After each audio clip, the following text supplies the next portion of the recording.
The president is tweeting in high gear. He wants you to believe that his campaign was spied on, and it's one of the worst things that we've ever seen from government. He's taking on former members of the intelligence community as well, in the form of James Clapper. Bold claims. Listen to this. Spygate could be one of the biggest political scandals in history. CNN political analyst and New York Times White House correspondent Maggie Haberman joins us now.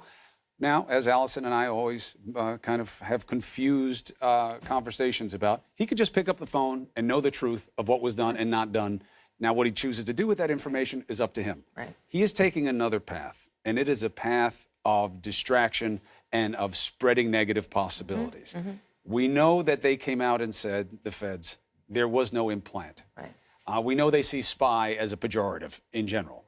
But this is our clearest indication recently that he wants people to believe something that distracts from Mueller, that hurts that probe, and he's going all in, apparently. Not only is he going all in, I think what he did this week is actually substantially different than what we have seen him do in the past in terms of his aggressive attempts to undermine the federal law enforcement agencies that were both looking at Russian interference in the 2016 election and then obviously the Mueller probe that has continued on.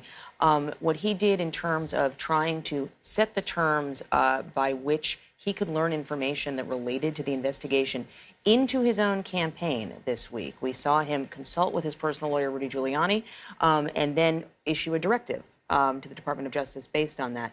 That is shocking, and that is something that, try to imagine if a President Clinton or President Obama or President George W. Bush did that, what the reaction would be. And right now, it's getting a relative shrug because we have seen so much of this.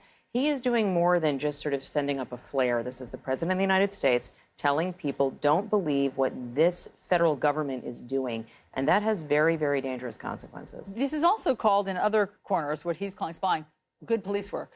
When the Australian government calls the FBI and tells them we have very good reason to believe that somebody on the periphery of the Trump campaign has been infiltrated or has been at least influenced by the Russians. What does he want the FBI to do with that information? Right. To your point, what we are seeing him do is what we have seen him do with a bunch of different industries at a bunch of different points, which is rip things from context, take normal process for whatever that industry is, and then make it sound sinister and make it sound like it's bad.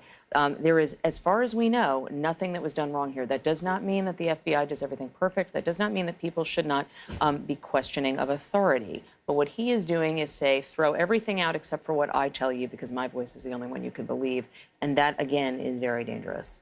It's interesting here in terms of what's going on. I mean, if he didn't have so many people around him saying and doing things that raised suspicions, this wouldn't have gone on. And we have to remember, the FBI, from James Comey's own mouth, said, we made a decision not to say anything about the Trump probe. And then he gives explanations about he didn't want to alert people that they were being looked at, whatever. He only talked about the Clinton one. So, you have to ask, what is the basis for why they were looking? What is the context of Trump's grievance? Now, we should get answers tomorrow.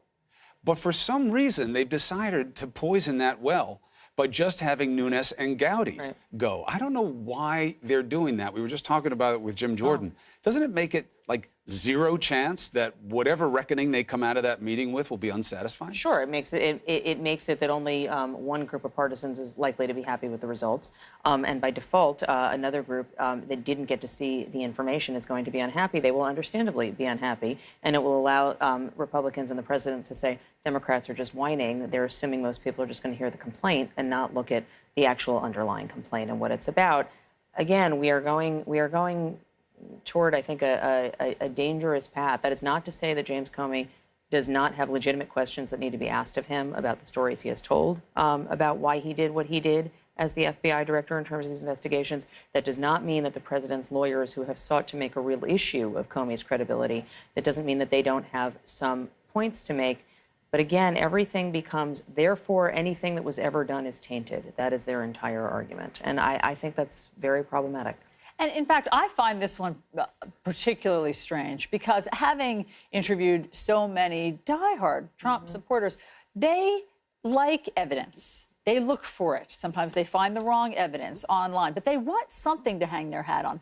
And the idea that he's providing no evidence that this isn't just standard operating police work, or that he's not giving anything. This is just, he's calling it a different name. Well, what he does is he actually, I mean, I would argue it a little differently. I think that he and some of his supporters have a conclusion in mind, and then they look for evidence to back that conclusion, and I think that's exactly what he's doing. The conclusion is deep state in this is case, after all of us. The conclusion is there's a conspiracy to undermine me, to try to delegitimize my election. They, whoever they are coming at me, and therefore they're coming at you.